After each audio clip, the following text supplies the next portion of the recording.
आगे हम डिस्कस करेंगे, कुछ क्वेश्चन देखते हैं। फर्स्ट क्वेश्चन डिस्कस करते हैं।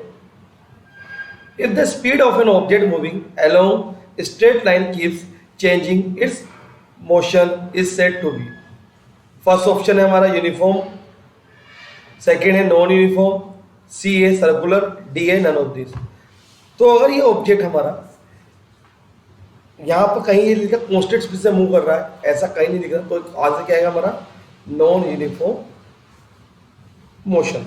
अगर यहाँ बोल देता कांस्टेंट स्पीड से मूव कर रहा है तो हमारा आंसर होता uniform motion. Okay, the basic unit of time, time की सबसे स्मॉलेस्ट यूनिट क्या होती है? फर्स्ट ऑप्शन है एन हावर, बी ऑप्शन है अ मिनट, सी ऑप्शन है सेकेंड, डी ऑप्शन है नन ऑफ दिस। तो सबसे छोटी यूनिट क्या होती है? सी, अ सेकेंड। टाइम की सबसे स्मॉलेस्ट यूनिट क्या होती है? सेकेंड होती है। थर्ड क्वेश्चन है the symbol of kilometre, kilometre का सिंबल क्या होता है? किलो, के एम, बी ऑप्शन, सी है हमारा किलो स्पेस देकर M, D none of this. Answer आएगा बी, के एम से डिनोट करते हैं। Okay, the symbol of all units are written in, हम plural, B singular, both singular है plural, D none of this. तो answer आएगा C. Okay, आगे हम डिस्कस करते हैं। आगे ये बहुत ज्यादा इंपॉर्टेंट टॉपिक है, इसको बहुत ध्यान से पढ़ेंगे हम। Concept of a point object rest and motion and reference point, बहुत ही ज्यादा इंपॉर्टेंट टॉपिक है। पॉइंट ऑब्जेक्ट क्या होता है, सबसे पहले हम इसके बारे में बात करेंगे, लेकिन उससे पहले हम बात करते हैं मोशन। मोशन क्या है? An object is said to be in motion if it change its position with respect to the surrounding with the passage of time. Okay, यानी कि सिंपल सी बात हम बात करें कि कोई भी ऑब्जेक्ट जो होता है वो किसी ऑब्जर्वर के रेस्पेक्ट में अपनी पोजीशन चेंज करता है। ऑब्जर्वर यानी कि जो आपको ऑब्जर्व कर रहा हो। ओके, सपोज करो, इसको समझने के लिए मैं एक एग्जांपल देता हूं आपके सामने।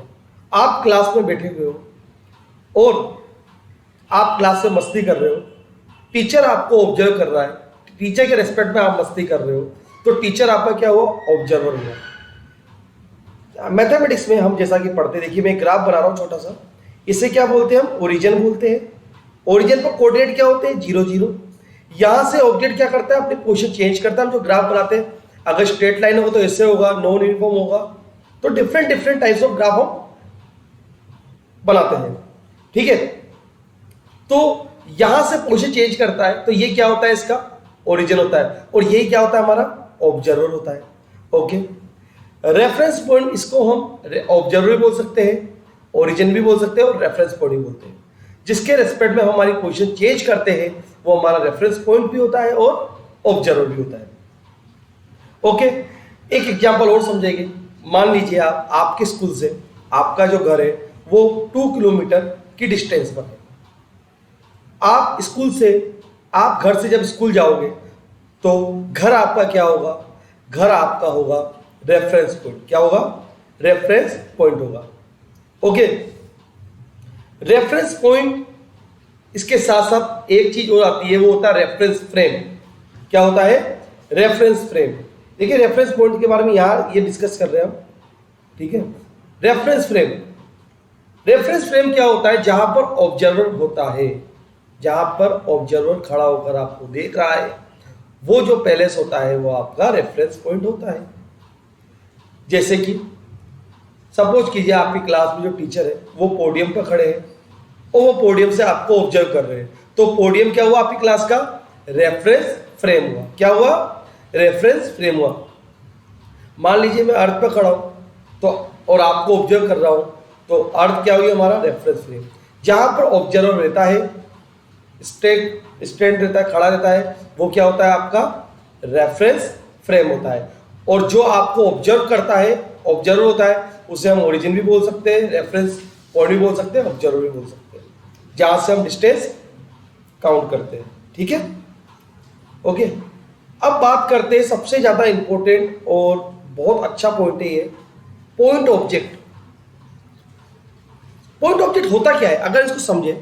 अ point object is one which has no linear dimension but possess mass. Okay, point object इसके नाम से ही रिप्रेजेंट होता है। जैसे मान लीजिए मैं क्या करता हूं, एक पॉइंट बना देता हूं। ये क्या है हमारा, ये हमारा है पॉइंट ऑब्जेक्ट। क्या है, तो यहां पर जो हम डिस्कस कर रहे थे पॉइंट ऑब्जेक्ट के बारे में, इसका डिस्कस कर रहे थे पॉइंट ऑब्जेक्ट। तो पॉइंट ऑब्जेक्ट को समझने के लिए हम क्या करते हैं, एक पॉइंट बना लेते हैं। जैसे कि हमने एक पॉइंट बनाया, ठीक है। पॉइंट ऑब्जेक्ट में क्या होता है, मास तो होता है लेकिन उसकी लेंथ जो होती है वो जीरो होती है। लेंथ क्या होती है, जीरो होती है, ठीक है। लेंथ आपकी जीरो होती है।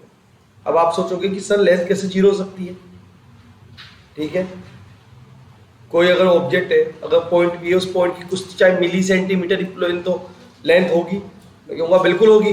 लेकिन हमें क्या करना पड़ता है, यहाँ पर हमें मानना पड़ता है कि इसकी जो लेंथ है वो क्या होती है, जीरो होती है। किसकी, पॉइंट ऑब्जेक्ट की। पॉइंट ऑब्जेक्ट की लेंथ जीरो होती है। इसको समझने के लिए हम क्या करते हैं, एक एग्जाम्पल लेते हैं। हम एक एग्जाम्पल लेते हैं, हम क्या करते हैं,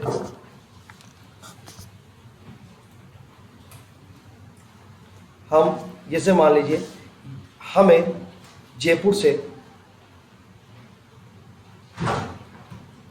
ये हमारी एक कार है, हमें जयपुर से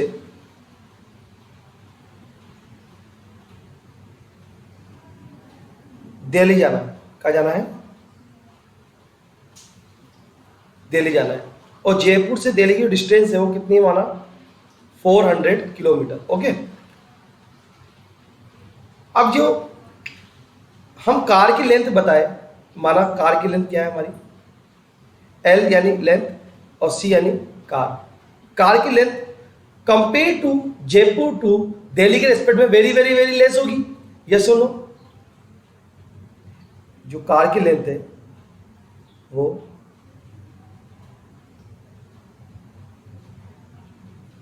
जयपुर से दिल्ली की लेंथ के बीच में डिस्टेंस के रेस्पेक्ट में क्या होगी, बहुत ही ज्यादा छोटी होगी। ओके, बहुत ही ज्यादा कम होगी।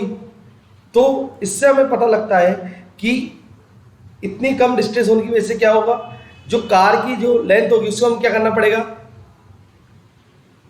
L इक्वल टू जीरो लेना पड़ेगा। बहुत ही ज्यादा कम है, इसके से क्या लेना पड़ेगा, हमें कार की लेंथ को नेग्लिजिबल करना पड़ेगा, यानी कि हमें जीरो के इक्वल रखना पड़ेगा, ठीक है। तो पॉइंट ऑब्जेक्ट क्या करता है, उसका मास तो होता है लेकिन उसकी लेंथ क्या होती है, हमें जीरो माननी पड़ती है, ठीक है। तभी हम क्या कर सकते हैं, डिस्टेंस को मेजर कर सकते हैं, ठीक है। अगर हम पॉइंट ऑब्जेक्ट की लेंथ लेंगे तो हम डिस्टेंस को मेजर नहीं कर पाएंगे। इसलिए हमें क्या करना पड़ता है, किसी भी ऑब्जेक्ट की अगर हमें डिस्टेंस फाइंड करनी है तो हमें क्या करना पड़ेगा, एक पॉइंट ऑब्जेक्ट मेंशन करना पड़ेगा, ठीक है। In practice this is not possible in physics, and object is termed as a point object if the distance it travels is very large as compared to its dimension, ठीक है। Dimension के respect में क्या है, जो distance है बहुत ही ज्यादा क्या है, लार्ज है, ठीक है। एग्जाम्पल समझते हैं, moving person on earth as seen from a distant aircraft in space और satellite are called point object, ठीक है। हमें कोई पर्सन है, अगर वो अर्थ में मूव कर रहा है तो हमें स्पेस में सैटेलाइट है, ये ऑब्जेक्ट के इक्वल हमें मानना पड़ता है, ठीक है। इसको समझते हैं आगे। सेकंड पॉइंट है, size of earth moving in space is taken as a point object with respect to large size of universe, ठीक है। अर्थ जो है बड़ा है लेकिन यूनिवर्स के सामने अर्थ क्या है, वेरी स्मॉलेस्ट है। तो हमें अर्थ को क्या मानना पड़ता है, पॉइंट ऑब्जेक्ट मानना पड़ता है, ठीक है। Earth is treated as a point object during its revolution around the sun. जब अर्थ सन के चारों ओर रिवॉल्व करती है तो हमें अर्थ को क्या, एक पॉइंट ऑब्जेक्ट की तरह मानना पड़ता है, ठीक है। अब हम बात करेंगे रेफरेंस पॉइंट की फिर से। All motions are study with respect to reference point, such a reference point is called the origin. The motion of a body is steady with respect to this origin. Thus, a reference point is fixed point with respect to which a body change its position. Okay, तो हम क्या करते हैं, जैसा कि मैंने आपको बताया कि रेफरेंस पॉइंट के रिस्पेक्ट में ऑब्जेक्ट अपनी पोजीशन को चेंज करता है। उसके बाद हम बात करेंगे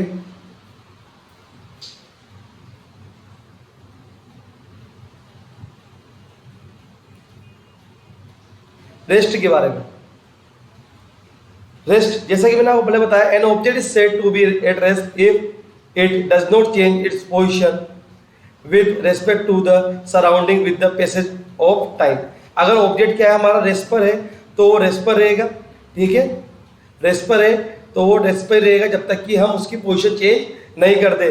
जैसे हम पोजीशन चेंज करेंगे तो क्या हो जाएगा, मोशन में आ जाएगा। और आपको पता है किसी भी ऑब्जेक्ट को मोशन में लाने के लिए हमें फोर्स की रिक्वायरमेंट होती है। लेकिन अगर रेस्ट पर है ये, तब भी टाइम क्या होता रहेगा, चेंज होता रहेगा। रेस्ट पर तो टाइम भी क्या होता रहेगा, चेंज होता रहेगा। लेकिन अगर जब मूव करेगा तब भी क्या होगा, टाइम के स्पीड में ये चेंज होगा, तो फिर क्या हो जाएगा, ये मोशन हो जाएगा। आगे देखते हैं। Note, rest and motion are relative terms. Rest जो मोशन होता है वो क्या होता है, आपस में एक दूसरे के रिलेटिव होता है, ठीक है। This is nothing like absolute rest. This mean with an object can be at rest and also in motion at the same time. Okay, rest and motion भी क्या है, एक दूसरे के आपस में एक दूसरे के रिलेटिव होते हैं। ओके, कैसे रिलेटिव होते हैं इसको थोड़ा समझते हैं, इस लाइन को। अगर मान लीजिए कोई ऑब्जेक्ट हमारा रेस्ट पर है, मान लीजिए ये ऑब्जेक्ट हमारा, माना m मास का एक ऑब्जेक्ट ले लिया, ये हमारा रेस्ट पर है। अगर मैं इससे फोर्स लगाऊंगा तो क्या हो जाएगा बच्चों, ये हमारा मोशन में हो जाएगा। ओके, लेकिन अगर मान लीजिए हमारे पास m मास का एक ऑब्जेक्ट है जो कि अगर v स्पीड से मूव कर रहा है और मैं इस पे फोर्स अप्लाई कर दूं अपोजिट साइड, जितनी स्पीड से, जितने फोर्स से ये आगे जा रहा है उतने फोर्स से मैं इसको क्या कर दूं, माना ये f फोर्स से जा रहा है, v स्पीड है और फोर्स क्या हमारा f, और इसको मैं अपोजिट डायरेक्शन में f फोर्स अप्लाई कर दूं तो बच्चों ये क्या हो जाएगा, ये हमारा रेस्ट पर जाएगा। तो रेस्ट एंड मोशन क्या होते हैं, एक दूसरे के रिलेटिव होते हैं। दे okay, all objects which are stationary on earth are said to be at rest with respect to each other. सभी ऑब्जेक्ट एक दूसरे के रेस्पेक्ट में क्या होते हैं, रेस्ट में होते हैं। But with respect to the sun are making revolution at 30 kilometre per second, ठीक है। In order to study motion therefore we have choose a fixed position और point with respect to which the motion has to be study. Such a point or fixed position is called a reference point at origin. जिसके respect में हम move कर रहे हैं वो हमारा क्या रेफरेंस पॉइंट है। हमें एक पॉइंट मानना पड़ता है जिसके रेस्पेक्ट में हम डिस्कस करते हैं, ठीक है। In order to describe the motion of an object we need to keep in mind three things. Okay, the distance of the body from a reference point. This reference point is called the origin of the motion of the body. Simple सी बात है, जहां से भी हम distance measure करते हैं वो क्या होता है, रेफरेंस पॉइंट होता है, उससे हम ओरिजिन भी बोलते हैं। सेकंड पॉइंट की बात करते हैं, the direction of motion of the body, ठीक है। जिस डायरेक्शन में ऑब्जेक्ट मोशन करता है वही क्या होती है, जिस डायरेक्शन में ऑब्जेक्ट जाता है वही क्या होती है, मोशन की डायरेक्शन होती है। The time of motion, okay, इसके बारे में हम डिस्कस करेंगे।